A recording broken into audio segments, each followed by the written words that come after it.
Umwaka wa 2011 nibwo umuraperi witwa Riderman umwe mu bari bagezweho muri iyo minsi yakoze indirimbo ari kumwe n'abandi bahanzi bagiye batandukanye abaraperi bakora indirimbo bayita imvune z'abahanzi. Indirimbo yakunzwe n'abatari bake kuko ari indirimbo yavugaga ukuri kwinshi, aho indirimbo garukaga ku mvune abahanzi by'umwihariko abakiri bato bahora nazo kugira ngo bagwize ubu bwamamare dushaka twese muri showbiz nyarwanda. Ari nako rero bagenda bananizwa n'abatari bake by'umwihariko aba radio presenters, cyane ko aba YouTuber bari bataraza ndetse n'izi TikTok zibakora ama challenge icyo gihe zari zitaramenyekana aha mu Rwanda. Iki cyatumye Riderman akora indirimbo akayita imvune z'abahanzi maze yakora ku mitima y'abatari bake.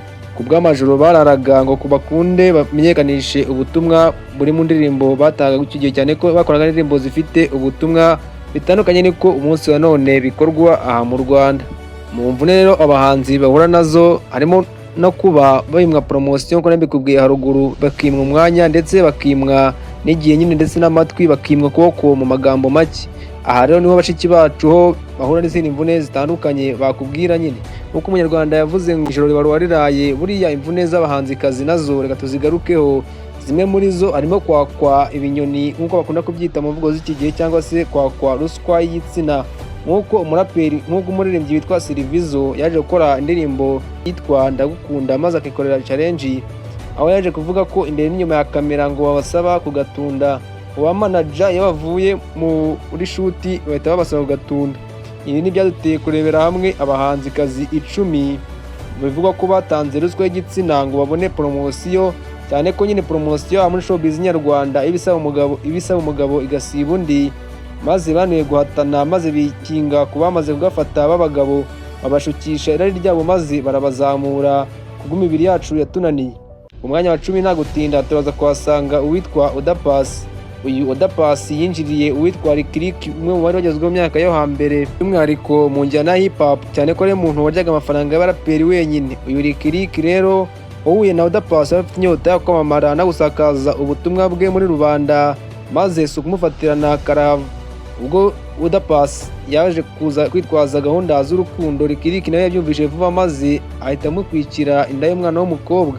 Kugeza kuri ubu nawe akemeza ko rwari urukundo, kuko nta n'uwakemeza ko byari ruswa yego, kuko nta wareze undi kandi bose baragushije imyaka. Ntabwo twabishingiye tuvuga ko ari ruswa y'igitsina, ariko nanone nta n'uwabihakana, cyane ko niba urukundo ntaho byaragereye, cyane ko kugeza amagingo yanga batakivugana ntawe ugiha undi ikiganza. Ku mwanya wa 9 turaza kuhasanga umukinnyi wa filimi wamenyekanye nka Miki. Uyu Miki ubwo yazamukaga mu nzira ze yisunze uwitwa Kapiteni Regis wari ufite hit muri iyo minsi, maze aramuzamura amugira icyamamare. Miki kugeza kuri ubu afite filimi ye, kandi Miki byamaze no kumuhindurira ubuzima. Miki ni umwe mu cyitegererezo mu bakobwa bari muri filimi nyarwanda, cyane ko uyu Miki ariko nanone ataje kugumana n'uyu Kapiteni Regis, kuko nubwo Kapiteni Regis yamuzamuye ubu tuvugana Miki ari mu biganza by'uwitwa Aga Promota, aho banashyingiwe benda no kwibaruka umwana wabo. Gusa nanone Kapiteni Regis ntitwabura kumushimira, kabone nubwo Miki we adatinya kumwita umugabo w'imbwa, ariko nanone umumaro yakoreye kuri sinema nyarwanda cyangwa se akamaro yagiriye sinema nyarwanda ntabwo twakirengagiza nk'abakunzi bazo. Ku mwanya wa 8 turaza kuhasanga umukinnyi wa filimi wundi witwa Oxygen. Uyu nawe yarebye ubwamamare uwitwa Karufani Govinda yari afite tugeranyije n'ubwo Oxygen yari afite, maze aramufatirana amwereka urukundo. Maze Karufani Govinda bisanzwe ko abanyarwanda nyine cyangwa abagabo baremanywe irari, Karufani Govinda nta kindi yitayeho, yahise yemera urukundo kugeza kuri ubu abana nk'umugore n'umugabo, ndetse nta nubwo dukunda kumva inkuru zabo ngo bashwanye. Bimwe by'ubu byateye babanye neza niko twabyita, cyane ko nyine amakuru yabo yo mu rugo akunda kuyahisha. Ariko uyu Oxygen n'umwe bamaze kugwiza ubwamamare bijyanye n'uko ku nkoranyambaga akurikiranwa n'abatari bake abikesha uyu Karufani Govinda yisunze, cyane ko abona ko kwiyambutsa iyi nyanja ari ibintu bizamusaba abasare benshi. Ku mwanya wa 7 turahasanga uwitwa Reyina. Uyu Reyina ni umwe mu bakobwa bazi guhogoza by'umwihariko mu ndirimbo yakoze igakundwa n'abatari bake yayise Basi. Iyi ndirimbo yakunzwe n'abatari bake ndetse ikora benshi ku mitima, ariko nanone Reyina se twari kumenya gute tutazi Prince Kiss. Uyu Prince Kiss ni wambukije uyu Reyina inyanja itukura yitwa Ubwandagara wundi iyiryana kubi, iyi ngiyi ihanda kurusha amahanga. Iyi nkubwira nta yindi ni underground. Iyi nkubwira underground yaje kuza kuririmbwa n'uwitwa Green P ndetse na nyakwigendera Jay Polly, aho bavuga ko underground ibasogota kurusha ibindi, aho kuba umuhanzi utazwi nyine bagufata nk'ikibindi kiri ngata cyangwa se nk'isuka itagira umuhini. Gusa uyu nayisunze Prince Kizi w'umuproducer maze amwambutsa iyi nyanja. Kugeza kuri ubu ntabwo akora cyane, ariko none ni umwe mu bafite ijwi ryiza kandi rikurura abatari bake, rinatera amarangamutima. Wava ko ari umwe mu bahanzi beza ntiyabagiye kubeshya. Ku mwanya wa 6 turaza kuhasanga uwitwa Butera Knowless. Uyu nawe yabonye ko kwambuka iyi nyanja bizasaba abasare bazamufasha kugashya aya mazi, cyane ko yabonaga ko umuhengeri atari shyashya, maze yisunga uwitwa Safi Madiba. Banaturuka mu gace kamwe ko mu majyepfo y'u Rwanda ahazwi nka mu Ruhango, nuko aramwegera amufata akaboko amwambutsa iyi nyanja. Ariko Safi nawe nk'uko atahirirwa nyine ntago yari kuvira mwaho, yafashe uyu mwana w'umukobwa amuha kuri hiti yaramaze kugira tugereranyije nawe. Ariko none Knowless niwe wari afite impano, gusa none wibuke neza ko impano idahagije. Knowless yafashe Safi, undi nawe aramufata, barafatana muri make, nuko bafatana mu biganza barakorana mu mikwanire yabaye. Ariko none hajemo n'imikwanire ya mu gitanda, cyane ko baje kubana amezi agera kuri 6 mu nzu nk'umugore n'umugabo. Batemberana ahantu henshi hagiye hatandukanye, haba za Tanzania ndetse n'ahandi hagiye hatandukanye hagiye haryoshye ahangaha muri East Africa nyine, cyane ko n'ubushobozi bwaho bwagarukiraga. Ariko none waba ko baryoheje ntago yababeshye. Ikiza gihari nuko kugeza kuri ubu Knowless ari umuhanzikazi mwiza twageze aha mu Rwanda, nta kosa ukoze uvuze ko ari we urusha abandi. Mu mwanya wa 5 nta gutinda turaza kuhasanga uwitwa Bwiza Emerance uba muri Kasi Music. Uyu nawe ashinjwa gutanga ruswa y'igitsina akayiha manager Claude ukurikiye imvura. Ibi byaje kwemezwa n'uwitwa Bruce Melody mu ndirimbo yakoze iri kuri album ya Colorful Generation, aho avuga ko na Claude atera Bwiza. Ibi ntabwo yabivuze ntaho abishingiye, cyane ko Bruce Melody ni umwe mu bahanzi ba muri muzika nyarwanda kandi babasiniya, ntabwo ajya kuvuga ibintu adahagazeho. Kandi Bwiza bari naziranye cyane ko bakoranye n'indirimbo nziza muri campaign abantu benshi bakunze yitwa Ogera. Ku mwanya wa 4 turaza kuhasanga uwitwa Shadibu, umwamikazi w'imbuga akaba inzozi z'abagabo benshi aha mu Rwanda. Uyu Shadibu yaririmbwe n'abahanzi batagira umubare. Uyu Shadibu nta hantu na hamwe ataririmbwe. Shadibu uhura n'abastari benshi bakayagara. Shadibu wacumuje abastari barenze kandi bakomeye bo muri Afurika nzima, by'umwihariko harimo uwitwa Davido ndetse na Diamond. Uyu Shadibu wari kumenya gute iyo Meddy Saleh atahaba? Producer Meddy Saleh ni umwe mu bafashe Shadibu akiri umwandagararundi, baramuforoma, mbese nyine baramuvugurura bamukoramo umuntu w'igitangaza. Kugeza kuri ibyo nakubwira nuko Shadibu yazamutse mu mwaka wa 2012 ubwo yagaragaraga mu ndirimbo ya King James. Ariko ubyibuke neza ko Meddy Saleh ari director w'iyo ndirimbo, niyo ramuzanyemo.